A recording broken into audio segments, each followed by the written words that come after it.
Oh, what's that?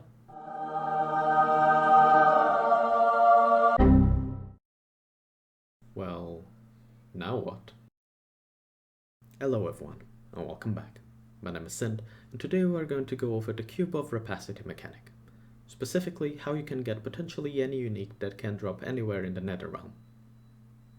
First and foremost, you are going to need to go over to the heart of rapacity in town and open the avarice bounty window. Here is where you're going to be spending your desire beads in order to fish for uniques. The method is very simple. All you have to do is keep on clicking refresh until you find yourself something valuable, be it either for using for yourself, or if you are in trade to sell on the auction house. However, as you might have noticed already, some of these uniques can cost many thousands of desire beads, and to farm them there are two ways you can go about doing so. The first one simply requires you to go about your mapping. Every now and then you're going to find monsters. These will drop desire beads. Simple enough.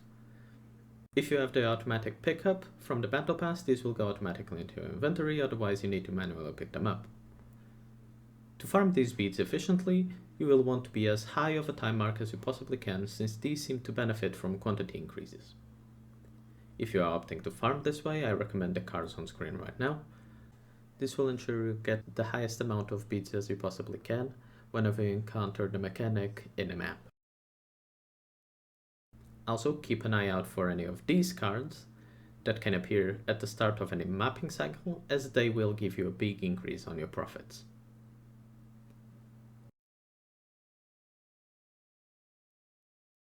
At times while mapping, you'll find a mob named Malice Judge.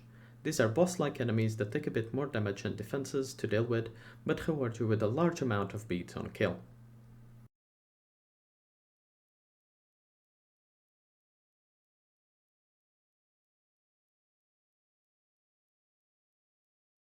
Another boss-like enemy is the Malice Executioner.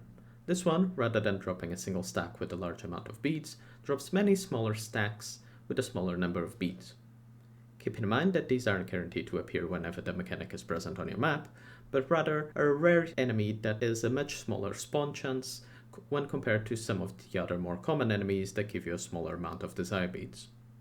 Also, notice how in the footage in the background right now the enemies drop a much bigger amount of beads, as this one is a tier 8 map when compared to the footage shown prior that was in a tier 5 map.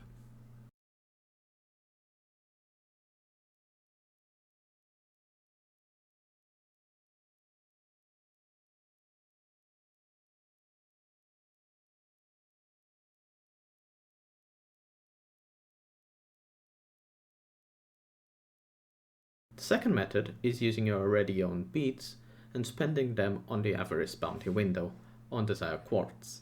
These work essentially like loot boxes and can give you a return number of beads much higher or much lower than you initially spent to purchase them. To use your newly acquired items, simply go into your inventory, click on the last tab, in there you're going to find the desire quartz. Click on it and select use. You'll be given a random amount between the brackets set in the tooltip. There is also another boss mob that unfortunately I was not able to find during my time playing the game so far. But the way this specific enemy works is very similar to the gelatinous sire goblins from Diablo 3. If you aren't familiar, this means that the mob will split into smaller versions of itself whenever it dies, each version dropping large amounts of beads on death, making it a very profitable find if you can manage to get one on your maps. Another very important piece to talk about when discussing this farm is your avarice code. This is basically your talent tree for your cube of rapacity mechanic. If your aim is to get as many beads as possible, I would recommend the tree you see on screen right now. This will allow you to maximize the amount of Malice incarnations on the field whenever you walk into a map. On top of that, the capstone point greatly increases the chance of you getting a Malice Judge on your map as well. If you have more points than me, consider slotting it in malevolent incarnations and starting to make your way to the capstone in the middle. However, do not feel pressured, as this will require you to do hundreds of cube maps, and is not something that is feasible, and most players will not have it. And also, as you've seen, you do not need this to be able to farm thousands upon thousands of beads anyway. As always, it's important to mention that rare uniques are more likely to take longer to farm with this method when compared to more widely available ones. This is simply another way, another method, and you should keep in mind if you are targeting a specific unique for your build or if you are looking to get some more profit out of your mapping experience.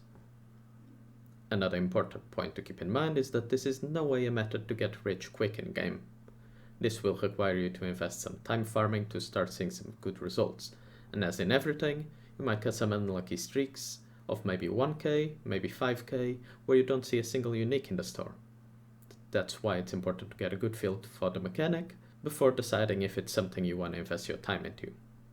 Obviously, the inverse is also possible, and you might get a few items back to back that will essentially make the rest of your league a walk in the park in terms of currency. But for the most part, you should look at this as a method to get steady income, even on maps where you didn't get much in the way of currency, as through desire beads you might find yourself some valuable items, or if nothing else, stacks of FE that you can also purchase from the shop. I hope this video was helpful and informative to all of you. This was a mechanic that I haven't seen a lot of people talking about, and I thought it was a good idea to get this out there for those that are looking for ways to get some extra revenue added to the gameplay.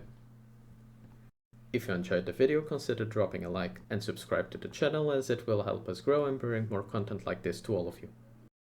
Thank you so much for watching. I'll catch you guys later. Bye bye.